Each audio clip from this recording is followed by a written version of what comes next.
এত ভালো একটা টিমে রোনালদো বলা হলো যে কঙ্গোর সাথে যে ম্যাচে আপনার দাঁড়িয়েছিল, শুধু 10 জন খেললো, একজন দাঁড়িয়ে থাকলো, বলা হচ্ছিল এই টিমের মধ্যে একটা গৃহযুদ্ধ শুরু হয়ে যেতে পারে। কাকে নিয়ে? রোনালদোকে নিয়ে। রোনালদো খেলবে কি খেলবে না, তিনি একাদশে থাকবেন কি থাকবেন না। আমরা যারা এই জেনারেশনের প্রতিনিধি, তারা যারা ফুটবল দেখি, ফুটবল পছন্দ করি, তারা আসলে খুব ভালো করেই জানি যে CR7 এবং LM10 কি এবং কি তাদের সামর্থ্য। এবং আপনারা খেয়াল করে দেখবেন, শুধুমাত্র বাংলাদেশেই নয়, সারা বিশ্বের মানুষই জানেন। এবং বিভিন্ন ধরনের ক্রীড়া সাংবাদিক যখন বড় বড় ব্যক্তিদের ইন্টারভিউ করেন, ফুটবল স্টার, তারপরে হচ্ছে আপনার রাজনীতিবিদ, এমনকি বিনোদন জগতের তারকা, তাদেরকেও জিজ্ঞাসা করেন রোনালদো নাকি মেসি, অর্থাৎ আপনি কার ভক্ত, রোনালদোর ভক্ত না মেসির ভক্ত? এই প্রশ্ন আসলে বিশ্বের বহু মানুষকে করা হয়েছে। আমার ধারণা সবচেয়ে বেশি জিজ্ঞাসা করার প্রশ্ন হচ্ছে এটা আমাদের এই জেনারেশনের আর কি। হ্যাঁ, এবং আসলে এটা খুব যৌক্তিক। আসলে আমরা যেভাবে ফুটবল দেখেছি ক্লাব পর্যায়ে, ইন্টারন্যাশনাল পর্যায়ে, জাতীয় দলের হয়ে, তখন এই দুটো প্লেয়ার বারবার আমাদের সামনে এসেছে, দুইটা প্লেয়ারের মধ্যে বারবার তুলনা এসেছে, দুইটা প্লেয়ারের সামর্থ্য, গোল, স্কিল, কে কয়টা কাপ জিততো সেটা নিয়ে তর্ক বিতর্কর শেষ নেই। ঘন্টার পর ঘন্টার সময় মানুষ ব্যয় করেছে, এখনও ঝগড়াঝাটি চলছে।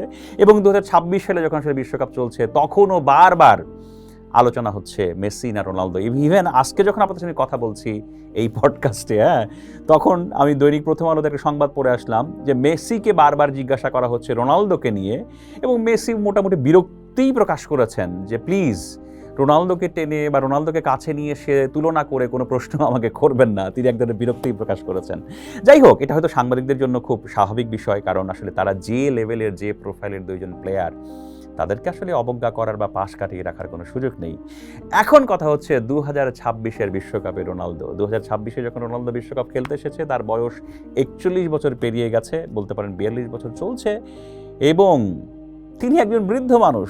তিনি যখন 2006-এর বিশ্বকাপ খেলেছেন আপনার ইংল্যান্ডে, তখন ইংল্যান্ডের যে সকল প্লেয়াররা তখন খেলতো, তারা এখন খেলা থেকে অবসর নিয়ে মোটামুটি কোচ হয়ে গেছেন। তার সতীর্থ ওয়াইন রুনি, যিনি আপনার ম্যানচেস্টার ইউনাইটেডেও আপনার রোনালদোর সাথে দীর্ঘদিন খেলেছেন আর কি, হ্যাঁ, রুনি তো কোচিং করাচ্ছে আপনার ইংল্যান্ডে আর কি। রোনালদো এখনও মাঠে খেলছেন, এখনও দুর্দান্ত ফিট আছেন। খেলার ক্ষেত্রে তার ক্ষুধা, গোলের প্রতি তার আগ্রহ, হ্যাঁ, এবং গোল করার জন্য তার যে অদম্য স্পৃহা বা স্পিরিট, সেগুলো দেখে আমরা আজও আসলে প্রভাবিত হচ্ছি। এবং এই বিশ্বকাপে যখন রোনালদো আসলেন, তখন যে কয়েকজন প্লেয়ারের উপর আসলে মূল ফোকাস ছিল, মূল আলোচনা ছিল, হ্যাঁ, সেটা কিন্তু অন্যতম ছিল ক্রিস্টিয়ানো রোনালদো। সেটা এখনও আছে। প্রথম ম্যাচে কঙ্গোর সাথে আপনার DR কঙ্গোর সাথে রোনালদো নিষ্প্রভ ছিলেন, 90 মিনিট খেললেন।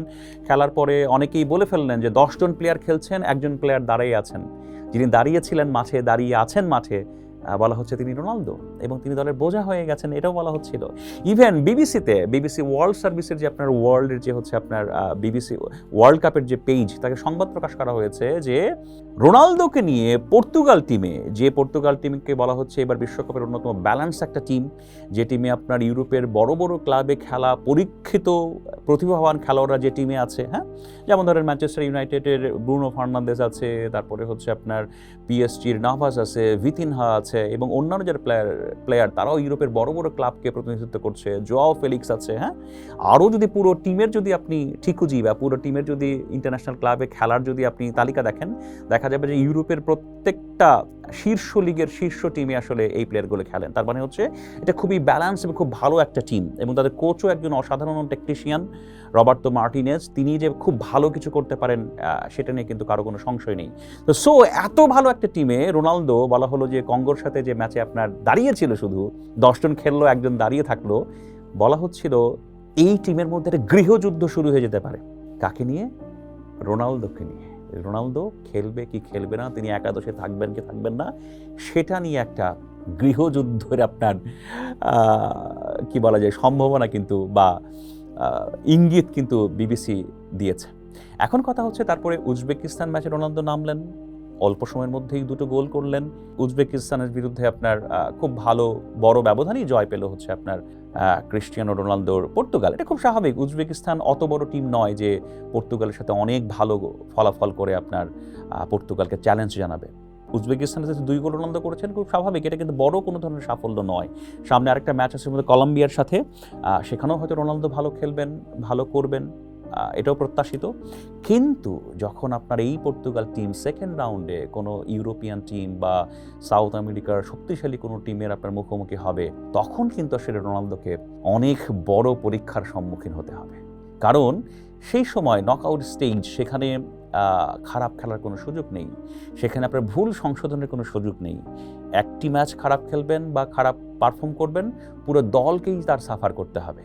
এবং সেখানেই বলা হচ্ছে যে রোনালদো কি আপনার নকআউট স্টেজে রবার্তো মার্টিনেজের আপনার প্রথম চয়েস থাকবেন কিনা, কারণ তার জায়গায় খেলার মতো আরও অনেক ভালো ভালো প্লেয়ার যারা ইউরোপের বড় বড় লিগকে আপনার দাপিয়ে বেড়াচ্ছে সাফল্যের সাথে আর কি, হ্যাঁ, এবং ফ্রেশ ব্লাড বলা যায়। রোনালদোর প্রায় অর্ধেক বয়স, 23, 24, 26, 28 বছর বয়সী প্লেয়াররা যারা আসলে অনেক ভালো পারফর্ম করতে পারে শারীরিক স্ট্রেংথ এবং কৌশলের দিক থেকে, তাদেরকে মাঠে বসিয়ে রোনালদোকে আপনার খেলানো হবে কিনা সেটা নিয়ে কিন্তু বড় বিতর্ক চলছে। এবং অনেকেই প্রত্যাশা করছেন বা মানে শঙ্কাও করছেন যে হয়তো সেকেন্ড রাউন্ডের ম্যাচগুলো থেকে রোনালদো স্টার্টিং 11-এ নাও থাকতে পারেন।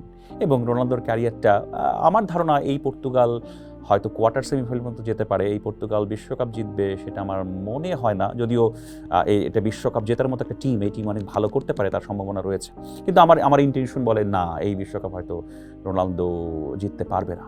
কিন্তু তাই বলে কি 41 বছর পেরিয়ে যাওয়া এই প্লেয়ার রোনালদো যদি খারাপও যদি খেলে, তার টিম যদি বাদও পড়ে যায়, হ্যাঁ, রোনালদো কি শেষ হয়ে যাবেন? রোনালদো কি শেষ হয়ে যান? রোনালদো কি তার যে লিগাসি, সেখানে সেই প্রেক্ষাপটের বিশ্লেষণে কি রোনালদোকে কি আমরা মাইনাস বা জিরোর পথে নিয়ে যাব? আমার মনে হয় না। আমি আজও পর্যন্ত যা ফুটবল দেখেছি, ফুটবল যা বুঝি, রোনালদো একজন প্লেয়ার হিসেবে সারা পৃথিবীর তরুণ খেলোয়াড়, বাচ্চা কাচ্চা এবং সবাইকে যেভাবে প্রভাবিত করেছেন, তার অদম্য স্পিরিট, তার ক্ষুধা এবং তার ক্ষিপ্র গতি, সব কিছু নিয়ে এই বিশ্ব ফুটবলকে যেভাবে তিনি সমৃদ্ধ করেছেন, বিশ্ব ফুটবলকে যে শাসন করেছেন, সেটা একটা অবিস্মরণীয় বিষয়। সেটা একটা আমার কাছে মনে হয় এক অকল্পনীয় পর্যায়ের সাফল্যের বিষয়। এই বিশ্বকাপে যদি রোনালদো পরের ম্যাচগুলোতে ভালো নাও খেলতে পারেন, তাকে যদি বসিয়েও রাখা হয় এবং একসময় যদি পর্তুগাল কোয়ার্টার ফাইনাল অথবা সেমিফাইনালে যদি বাদও পড়ে যায়, আমার মনে হয় না রোনালদোর লিগাসি এবং রোনালদোর অবদান কোনো অংশেই আসলে কমে যায় বা সেটা খাটো হয়ে যায়। হ্যাঁ, রোনালদো হয়তো 42 বছর বয়সে একজন মানুষ হয়তো ম্যাচ হারার পরে কাঁদতে কাঁদতে বিশ্ব ফুটবল মঞ্চ থেকে বিদায় নেবেন।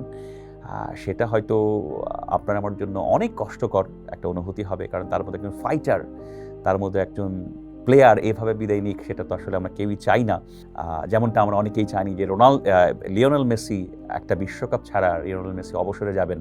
এটা কিন্তু আসলে যারা সামান্য ফুটবল বোঝেন তারাও আসলে কখনো এটা চিন্তা করেননি। যদিও লিওনেল মেসি তার সেই আক্ষেপটা গোছাতে সক্ষম হয়েছেন, তিনি পরপর 2টো কোপা আমেরিকা জিতেছেন, বিশ্বকাপ জিতেছেন গত বিশ্বকাপ।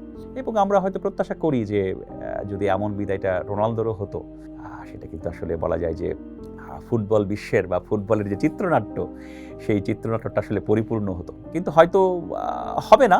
তারপরও রোনালদো যদি আসলে এই বিশ্বকাপের মঞ্চ থেকেও কেঁদে কেঁদে বেরিয়ে যান শেষ ম্যাচটা হেরে, আমার মনে হয় না রোনালদোর অবদান, রোনালদোর আবেদন বিশ্ব ফুটবল থেকে কোনো অংশে বা কোনোভাবে কমে যাবে। পোস্ট দেখুন, শেয়ার করুন, থাকুন পোস্টের সাথে।